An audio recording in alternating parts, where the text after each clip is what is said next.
Good morning or hello, everyone. My name is Lucille Karatzas, and I'm welcoming you to this month's edition of Ask TLC. I'm a clinical social worker with TLC, have been a TLC from the onset, and today's topic is the power of an apology. We are all human, so we all make mistakes. Even though we in the villages live in a bubble, uh, in our society, we are responsible for our own actions and we interact with people all the time. And so we're not in a bubble in that sense. Excuse me. We, as we interact with people, we're bound to have slips. We're bound to come across people who push buttons for us and can sometimes have our better or worse angels come out. So when we do make mistakes, it's important to rectify them as soon as possible. But we can't do that until we recognize what we are doing, that we take responsibility for what we may have done. The best time to make an apology is if we catch ourselves in the moment. Now, we're not all able to do that, and we're not always able to do that. But if you find yourself doing something that or saying something that hurts someone's feelings, you may want to quickly say, "Oh my goodness, I didn't mean to hurt your feelings. I think that came out wrong. I'm so sorry." But most of the time, we're not quick enough to do that. So we have to know when an apology is warranted. And so that's where I'd like to begin today. And I'd like you to start by reflecting on maybe a moment in your life that you feel in retrospect that, might have been a time when I probably should have apologized to somebody. And if you think of a particular situation, the information that I'm going to impart may make more sense. If you don't have one, that's fine. At some point in our lives, we all make mistakes. So it may be handy for the future. But how do we know when we owe someone an apology? Well, it starts by a gut feeling. Most of us, especially in our age group, we've lived a long time. We've learned from experience. We have lots of experiences in our bag of tricks, and we get this gut feeling that, oh, I wished I had handled that situation differently. So that's one. That discomfort is a really strong hint that you may need to apologize or you may want to apologize. You may also see it in people's reactions. They may say something like, "You really hurt my feelings," or you may just pick it up in their body language. And at that moment, you may not fully understand what you said or did, but you might reflect on it later and it may just pop up at 3 o'clock in the morning. Oh my gosh, what did I say? I'm sure this was not appropriate. And so that's how you know that it might be time to address that. Um, again, we don't know always at the moment. Sometimes people will just tell us. They'll say, "I'm surprised you said that," or I'm really surprised that you did that. And so accept their words as their truth. If they felt hurt, they were hurt. We can't undo people's feelings. People have the right to their feelings. So if they tell us, that's when it'll be helpful to have some tools to know how to address the situation. And sometimes somebody else might point it out to us. If you have a really close friend who was in the presence of a situation that happened, and they may feel like, this is just not the way you normally act, they may point it out to you.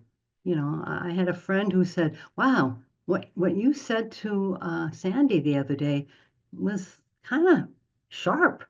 And I hadn't really realized it, but then when I reflected on it, yeah, you're right. So I knew, thankfully, that this person was kind enough to point it out to me. I thanked the person who pointed it out to me, and then I made plans to address the issue. How we handle situations that are not up to our own standards makes a big difference. It can help repair the hurt that somebody might feel. Saying sorry is not an apology. Sorry is a word game. And the goal of doing an apology is not to win. When you're playing sorry, you want to win. But when you're making a sincere apology, it's not about being right. It's not about you.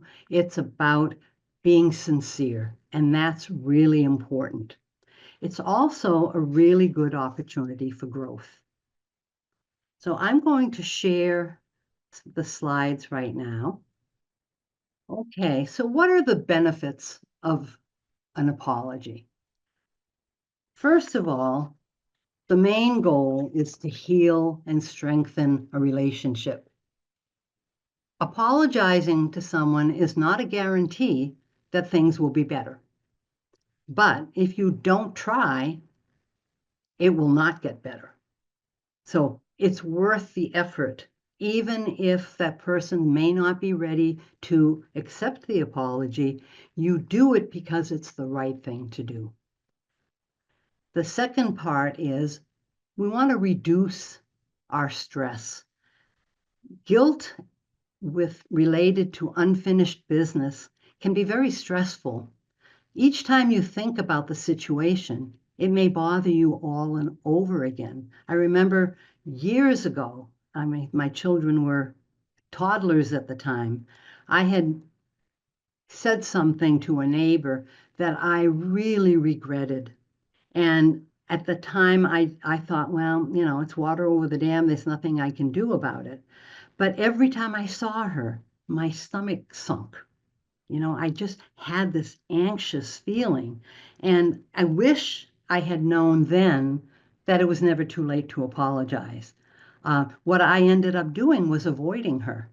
And that was hurting her a second time because we would come into contact with each other. And my avoiding her probably made her feel even worse than the curse statement that I had made. So a reduction of stress really helps us in dealing with our mistakes. We want to improve our self-esteem. It hurts when we let ourselves down. We all have, I think, an image of ourselves as being the best person we can be. So when we don't live up to our own standards, it can hurt our self-esteem. So it shatters the image we have of ourselves, if we're honest with ourselves. So taking the time to apologize to someone can rebuild your self-esteem. Being self-aware, which is really important, and you can't apologize if you are not aware of your mistakes, but being self-aware takes courage. And when we try something that's difficult, we end up feeling better about ourselves. It takes emotional maturity to fess up to our mistakes. Although it's difficult, and I talk about it may decrease the stress. It may increase the stress in the moment. Nobody likes to have to admit to their mistakes. So yes, at that moment, you might feel a little more stress, but the stress will dissipate after you've done as good a job as you can. There's also research recently that shows that acknowledging your mistakes can actually improve health. There are studies that show that when you acknowledge a mistake, you can lower your risk of heart attacks, you can decrease your blood pressure, it improves your cholesterol. How that happens, I don't know, but there's been some research that actually showed that to be the case. It decreases your anxiety, and it decreases depression. So when we're still in that uncomfortable place, it can add to the sense that we're not as nice a person as we would like to think we are. So it's important to pay attention to that. Mhm. So why should someone apologize? Well, you want to apologize to show remorse and responsibility. You want to express your dissatisfaction with your behavior that negatively impacted another person. You want to restore a sense of balance between who you are and your actions. We're human, our actions don't always match what we would intend. We want to validate other people's feelings. We don't want to explain their feelings. They have the right to their feelings, as I mentioned earlier. We want to show empathy. We want to improve communication. And communication is not just words. Again, as I said, saying I'm sorry can be hollow if it's not put in the right context. Watch your actions as well as your words. If you approach somebody and say, I'm sorry, that's not going to feel good to them. So we'll have some tools to do a better job than that. And we want to mend wounds in a relationship. We are social beings. We like to be in relationships. Some are closer than others, some are more acquaintances, but we don't want tension if we can avoid it. It's not always possible to avoid it, but if at all possible, we really want to repair relationships that may have been harmed. And we want to rebuild trust. Trust is something that is earned. It is something that people have to develop over time. And once you breach that trust, it can take a while before people can feel confident and trust you again. It can actually be palatable at times. So we want to rebuild the trust to have our personal growth. One of the beauties of everybody coming to these presentations that we offer monthly and reading the articles that we write in the newspaper and the Village Neighbors magazine is that people read that because they want to grow.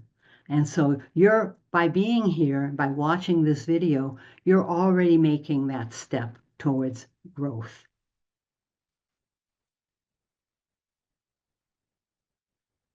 What are the 4 R's of an apology? I like having 4 R's because it makes it easier to remember.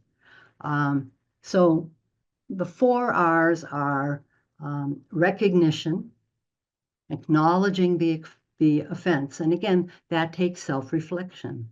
Responsibility. You take responsibility for your actions. Whether you intended to harm someone or hurt them, you take responsibility for your actions. And that leads people to respect you more. Some people are afraid that if they apologize or if they admit that they did something wrong, that people will not respect them. And quite the opposite is true. People tend to respect people who own up to their flaws. And, we're flawed human beings. It's not a bad thing to accept responsibility. We want to express remorse and regret. If you apologize just in words and you don't really regret your actions and don't show the person that you're sorry that you did that, but you really do feel regretful, the apology will feel hollow. And then the last R is reparation. We want to offer, if possible, to make amends or compensate for the harm that was done. And we'll talk about how we do that. So what are some concrete steps that we take in order to start addressing a mistake or harm that we've done to someone? Well, the first one is to be sure that you're ready to make an apology. You have to be prepared that you've taken ownership and so on. If you're not in a good place to do that, don't do it because it'll be hollow. But when you decide that you do want to make amends, find the right time and place. Begin by finding a time and place to have this discussion so that you're not rushed or distracted. You also don't want to do it in front of other people. That may embarrass the person that you're apologizing to, if at all possible. There may be some situations where, especially if you catch yourself early enough, you may, take the person aside and say, I'm so sorry. I didn't mean to hurt your feelings by saying what I just said. And I promise I'll think twice next time. So you want to acknowledge that what you did was wrong and that the impact that may have had on the person. And when you do that, be as specific as possible. For example, I was wrong to call you uncaring. You do not deserve to be treated that way. You're a kind person. I don't know where my head was at when I said that, but I really am sorry. It shows that you understand the hurt that you caused. And then the third element is convey regret or remorse for your own mistakes. Here it is really important that as you do this, you do not make excuses or blame others. That waters down the apology. This is very, very critical for a sincere apology. We own our own behavior. I take responsibility for the actions that I did, that I had. I will earn this will earn you the respect that we talked about. Apologies are not about self-punishment. It doesn't mean you're a bad person. It means that you're trying to grow, and people will appreciate that in you. And quite frankly, sometimes somebody may observe your behavior and they will grow themselves from that. I recently received an apology from someone, and another person was nearby, and she said to me, I didn't mean to eavesdrop, but I overheard, and the fact that you said thank you to the person who apologized made me realize that I could easily do that. And so she used that experience as a learning experience for herself. The fourth step is to take concrete steps to prevent similar situations in the future. The power of apologizing is when we do it, we reinforce in ourselves that we don't want to have to do this again in another situation. So the very act of apologizing makes you think twice before you do that same behavior. So it puts some space between your words and your actions. So that can be a real benefit as well. So how do we do this? And, one of the things that I really wanted to leave you with in preparing this presentation was to give you some tools. People jokingly call me the toolbox lady because one of the things that I do in my therapy is give people tools that they can use to handle situations in the future. So a tool that you use for one situation may be appropriate for another situation. So having some idea of how you could actually do the apology may be helpful for you. And I'm going to credit Jefferson Fisher. He's a lawyer and a communication expert that I watch on podcasts. And he does these short little podcasts, like 2 to 3 minutes, that teaches people how to communicate more effectively. And so I stole that from one of his podcasts. And he talks about beginning by saying, I'm sorry that I. Use an action word. I'm sorry that I snapped at you. I'm sorry that I walked away. I'm sorry that I embarrassed you. I'm sorry that I said I didn't care. It's not enough to just say, I'm sorry for what I said. You need to be as specific as possible. It's the same as giving a compliment. when you say to someone, you look really nice today, that's a nice feeling. But if you are more specific, that color looks great on you, or that you have a glow about you today, that you must be feeling extra special because you just glow. The more specific you can be around praising somebody or apologizing, the more sincere it feels. And it is. Now, if you're going to compliment someone, always make sure that it is sincere. If the person looks terrible in that shade of purple, it's not nice to say you look great in that color, because I may start wearing that color, and it can be kind of a passive aggressive thing. So you really want to say I'm sorry, and not invalidate their feelings. Do not say I'm sorry if what I said hurt you. No, I am sorry that my statement on Tuesday hurt your feelings. You don't want to water down the apology by using ifs or buts. Okay. Um, follow up with the next time I will. So I am apologizing for being curt with you at the meeting last Tuesday, and I promise that I will think twice before I speak next time, or I'll ask you before I do something, or you could also ask, after you offer the apology, is there a better way that I could have handled that situation next time? Can you help me grow from that? I really want to not make that same mistake again. They will feel more heard. These are choices, okay? I'm not saying you have to do all of these things, but I'm giving you some tools you might be able to use. Your apology should end with a period, not a comma.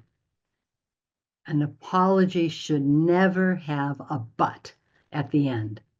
I'm sorry I hurt your feelings, but if you hadn't done X, Y, Z, I wouldn't have been upset.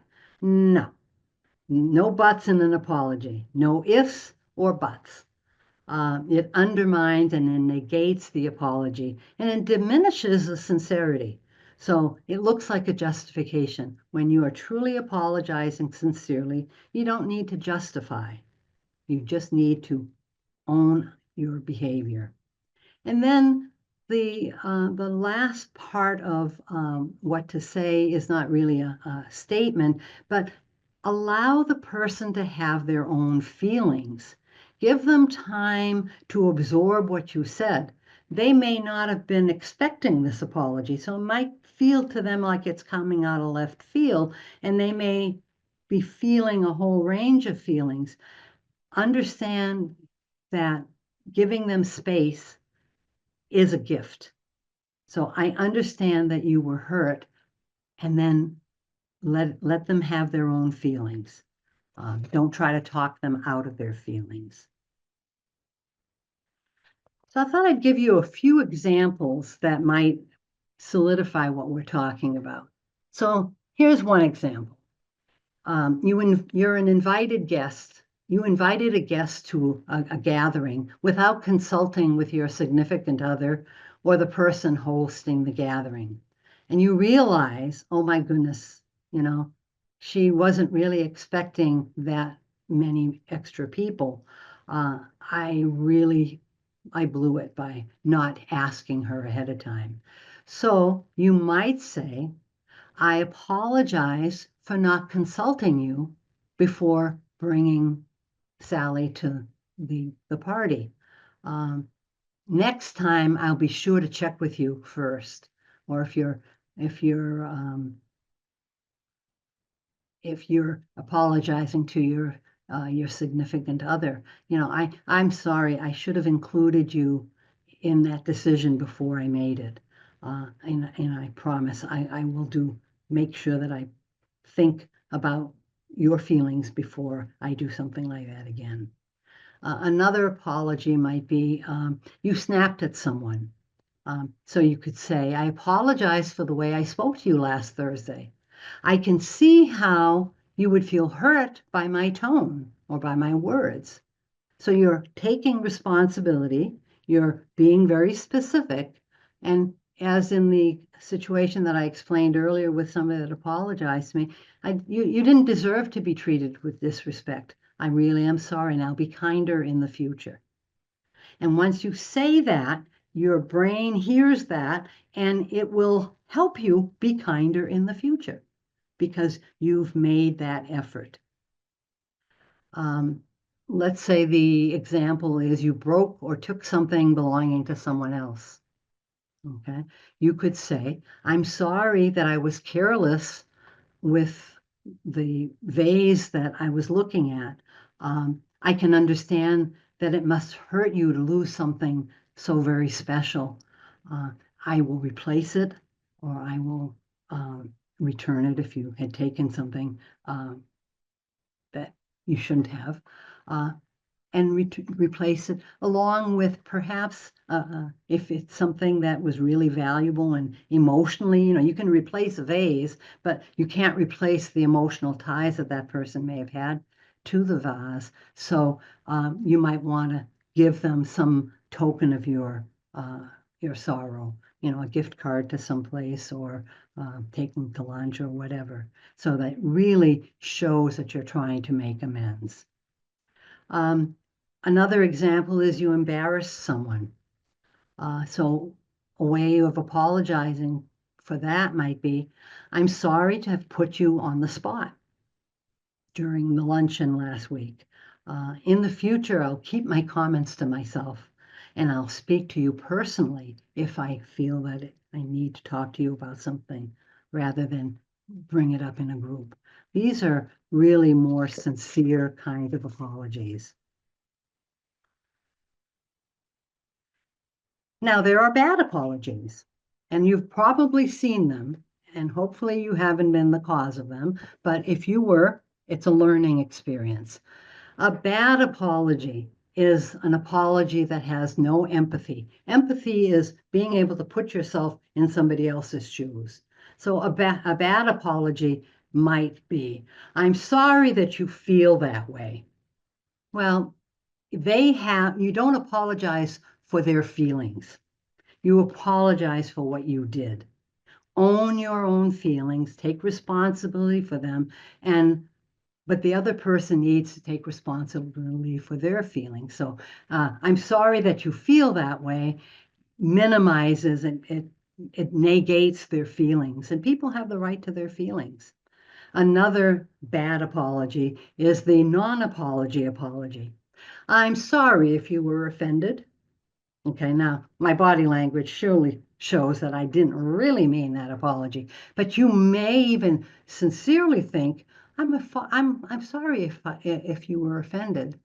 It's not as harsh, but it is. It says they're the ones that are responsible for the reaction. Don't apologize for my reaction. Apologize for your words. Don't apologize for their reaction. Apologize for your words, your actions. And then there's the excuse apology, and I alluded to that earlier. I didn't mean to upset you, but I've been so stressed lately. Well, you know what? It doesn't matter if you're stressed. And yes, you may well be stressed, but that's not an element of the apology. The apology is, I apologize for what I said, and I promise that I will try to do a better job. Now, later in the conversation, you may want to say, I really have been stressed lately, but that's after the apology, not part of the apology. And although this isn't really about forgiveness, I wanted to give you that additional tool. As I was doing the research for this presentation and thinking about what I wanted to share with you, I started by saying, we owe people an apology. Well, why do we say we owe people an apology? It's because something has been taken away. When we hurt someone, we take away trust. We take away their sense of safety. it's a debt that cannot be paid. It's a debt that can't be paid back. So we forgive people because so that we can move on without hanging on to the anger. And the anger is harmful. When we are angry, it is like drinking poison and expecting the other person to get sick. Hanging on to that anger hurts us more than the other person. So forgiving someone isn't only about accepting that you want to move on, but it's so that you can move on without that anger. And then we want to forgive people to reestablish closeness. Closeness can only return after we do the work of making things better. So these are the kinds of apologies you want to avoid. And to summarize, and you can read this, but with a good apology, you can begin to repair your mistakes, protect others from more hurt, and at the same time, gain some pride in making an effort to make amends. It also can help you regain a sense of self-esteem by acknowledging your personal growth, even if the person you apologize is not yet ready to forgive you. They do not owe you forgiveness. You apologize because that's the proper thing to do. If they're not yet ready to forgive you, that's okay. You've done your part, and it's never too late to apologize.